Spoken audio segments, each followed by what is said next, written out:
Hey, welcome to the video. So today I'm going to show you a bunch of different stuff. So that's the tab for today's lesson. I'll show that at the end, but you can also download for free on my Patreon page, and the link's in the description of the video.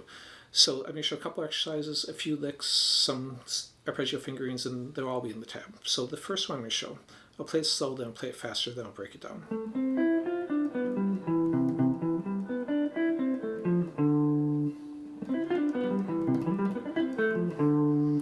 So that's the lick. Basically, the licks themselves, I don't think are necessarily that important. You can learn them if you like them, that's fine. But it's getting the shapes and getting the coordination to play the shapes is what really matters on. So what is this? Basically, I'm playing the A minor. Now, if I add the next note, I could consider F major 7 instead, because this would now be the root, and it's basically coming from this fingering. Oops. Which is F major 7. I'm just starting on the third instead of on the root. Okay, so you can consider it either way. Then from here, if I consider this A minor, the next three notes, I could consider minor flat 5, B minor flat 5 specifically, or as I continue one more note down, it's a G7. So A minor to G7. Now, when you combine those together, this is what, let me define what polychords are. I mentioned polychords in the description. A polychord is when you play two smaller chords at the same time, and then they create a larger chord. For example, if I played a G7 and A minor at the same time, that would create a G13. Or you could consider it an A minor 11 with a flat 13. You could consider either the A or the G. The root, since 13th chord or arpeggio actually has all the notes in the key in it. So now you could do a 13th, something like this. And there's nothing wrong with that. I actually did a video where I showed that across the neck, doing that fingerings. And basically I'm doing a G7, and then I'm doing A minor. But it sounds kind of predictable. So while it's good for some things, it's not what I'd use in every situation. And the reason it's kind of predictable is because it's going right in order. 1, 3, 5, flat 7, 9, 11, 13, back to root. Now when I do this, it's still the same notes, G7 and A minor. But if I look at what the intervals are, this is actually the 9 of the G, if I'm considering the G the root. 9, 11, 13, flat 7, 5, 3, 1. Or if I go from the G side, you reverse all these, that's fine. I'm not going to show them all in reverse when I'm playing them, but on the tab, if you see arpeggio, play it forward and then reverse it and play it the other direction too. So if I play from the G side, then it's 1, 3, 5, flat 7, 13, 11, 9. And when you work on these, work on them both directions. You can work them continuously from one to another, or you can isolate one side and try and get faster with that, or even isolate just one piece and just work that back and forth to build up your speed. Okay, so let's go on to the rest of this lick. From here I'm going to add this note. Now that actually kind of changes it, because if I consider this the root now, there's like E minor 7. If I continue all the way down to the highest note of the G7, that's actually a 9, or a flat 9 in this case. So it'd be an E minor 7 flat 9. So you can pull that outside of the context of the lick and use that in your own licks. And that's kind of the idea with this. For example, if I was doing this first one before we get back into the other stuff, basically all it is doing two arpeggios. But what I can do is I can combine those with scale runs. So for example, I could do a scale run here, and this is all in the key of C major. And that would be using the same shape.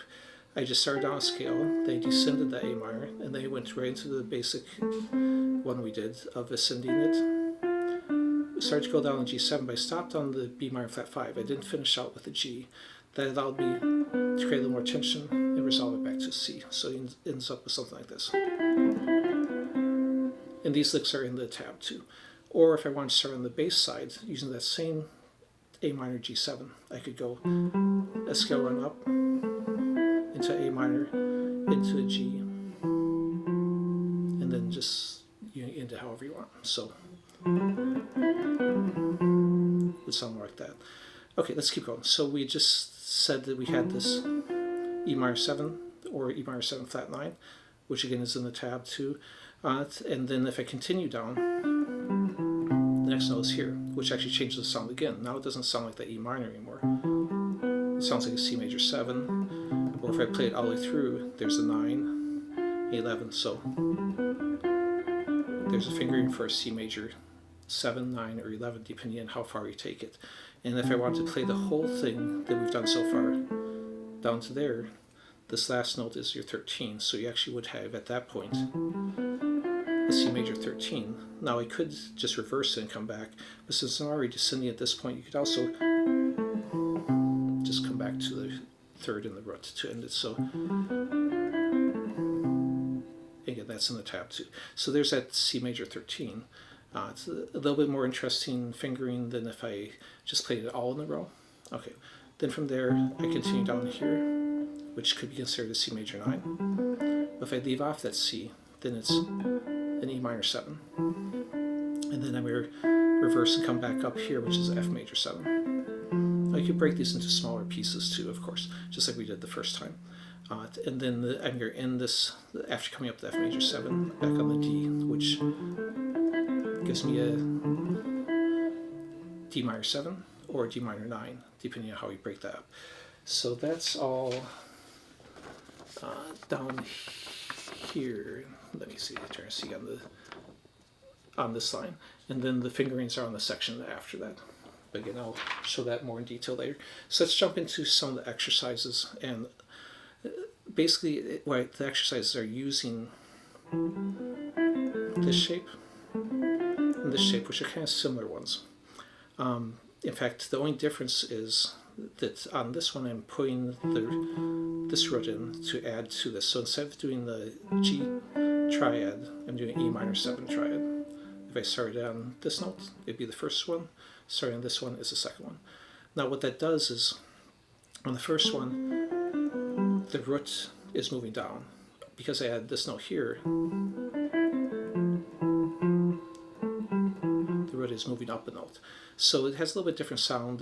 The one sounds more ascending and one sounds more descending because of how I'm starting it. So if I start back here with this one, and the names of all these arpeggios I'm playing will be on the tab. But basically I'm starting off with a B minor 7 flat 5, and then ending with C major 7. Then I move up one note, and we're going to do a different fingering of the C major 7. And that's why I originally came up with this exercise. I came up with it years ago. I don't remember exactly when, because I always liked playing the fingerings where you reached forward or reached backwards, but I didn't really like the fingerings, especially on like the minors, where you had to stretch out and reach forward, aim backwards for one note and then forwards for another one. So this exercise forces you to do that. So I kind of created it as a way for myself to get better at doing those fingerings. So anyways, back to it. So as I'm going through E minor 7, D minor 7 to E minor 7, and then E minor 7 to F major 7. Now if I reverse it, I'm going to come back with that one that does the triad to a 7th. So there's a C into a B minor 7 flat 5. And here's the one from the lick that we had already done.